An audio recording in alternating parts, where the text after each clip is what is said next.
What's up, y'all? Sparta here, and I want to do a video before I do my problems with Apple video, which after that I plan on doing my problems with OnePlus video. I want to do my problems with not a particular company, but my problems with a piece of software that's used on mobile devices now, and it's benchmarking.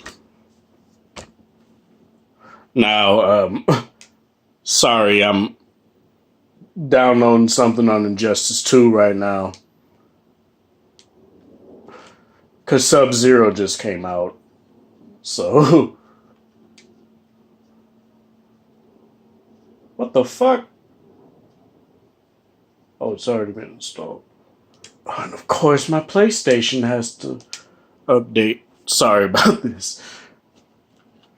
But yeah, as far as benchmarks go, my issue with them and why you don't necessarily see them on the channel. The only time you really see them is with the Shield, and I'll get to that in a minute. But the main reason why I don't use benchmarks on phones in particular, when it comes to mobile, is that you don't necessarily buy a phone strictly for gaming. And that goes into why the Shield is here right now. This tablet here is meant for gaming. It has the NVIDIA name attached to it. It has the Shield name attached to it, which, if you know, NVIDIA is pretty much their tagline when it comes to mobile gaming. It has the Tegra K1. You know, Tegra is pretty much their mobile chipsets. It's used for the Nintendo. The Tegra X1 is used in the Nintendo Switch, stuff like that. Sorry if you guys hear me like stuttering and running over my words. I just got off work and I'm a bit tired. But like I said, you see it in the Nintendo Switch. You see it in tablets like the Pixel C. You see it in their NVIDIA Shield TV, both their 2015 and the 2017 one. I don't know when they both came out, but their newest one and their older one both have the Tegra X1 in there. And I can get doing benchmarks on stuff that are meant for gaming, because that makes sense to me. But on a phone, where you're doing more than that, when you're having notifications constantly pinged to it every single second, when you're playing, say, games like Marvel Future Fight, I don't know if I have it on here. But even then, say if you're playing a game like Bleach Brave Souls, which is pretty much a similar game, because you do pretty much the same stuff. It connects to the internet so that you can play the game.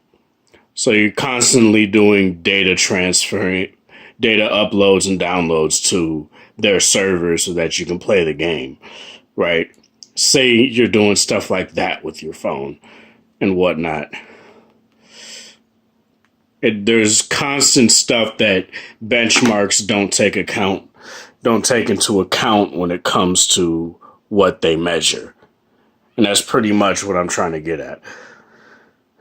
Because sure, it'll show you how the numbers of how good it is with 3D rendering, with the frame rate and stuff like that. But in particular, it doesn't necessarily, God damn it, it doesn't necessarily show you how good your phone will run while it's doing other stuff in the background.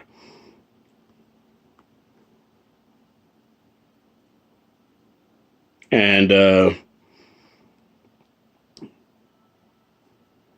what am I trying to say now?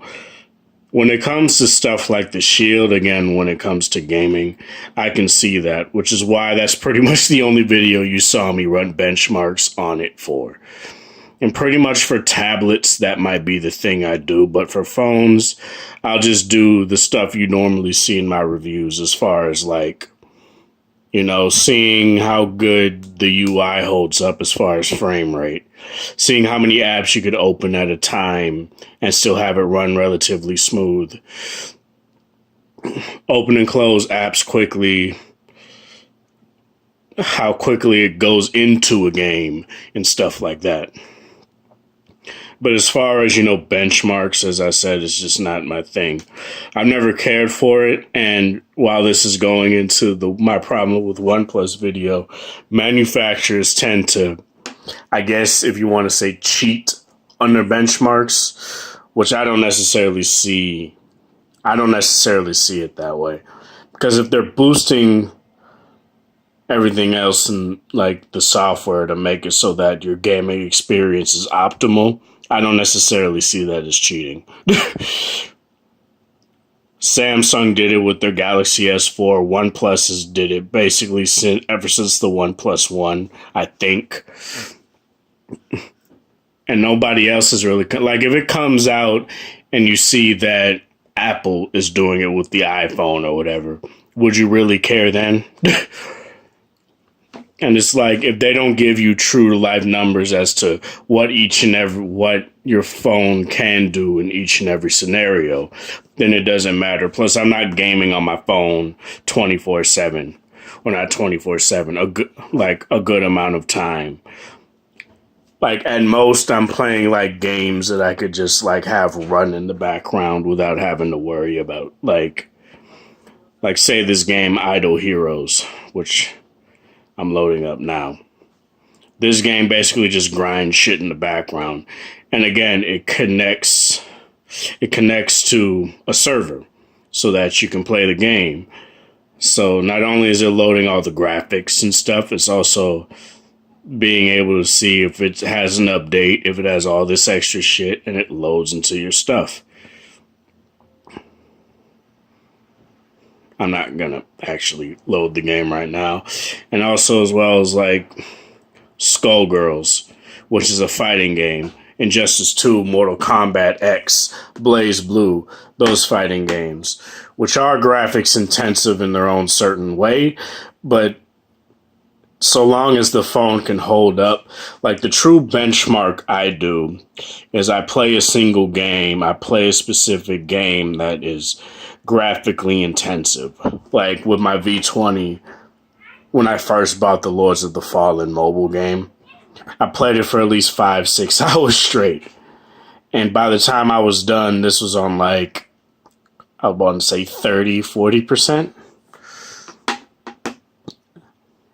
That's a benchmark I'd use. And I actually want to do that across the board. But I know the Shield will last pretty much only like 2 to 3, maybe 4 hours, depending on the game that you play.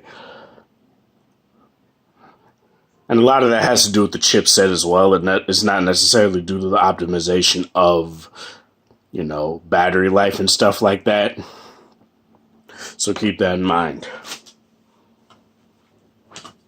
Oh, shit. So it's like, don't necessarily expect mobile benchmarks on this channel due to the fact that I don't necessarily see value in them. If you value benchmarks, that's totally fine. But for me, when it comes to phones, at least, I'm not going to do it. Say if I get Acer's, gaming tablet, I'll run them on there and I'll compare it to the Shield and stuff like that. Say if I get like an iPad Pro or something like that, I'll run benchmarks on there and compare them to the Shield.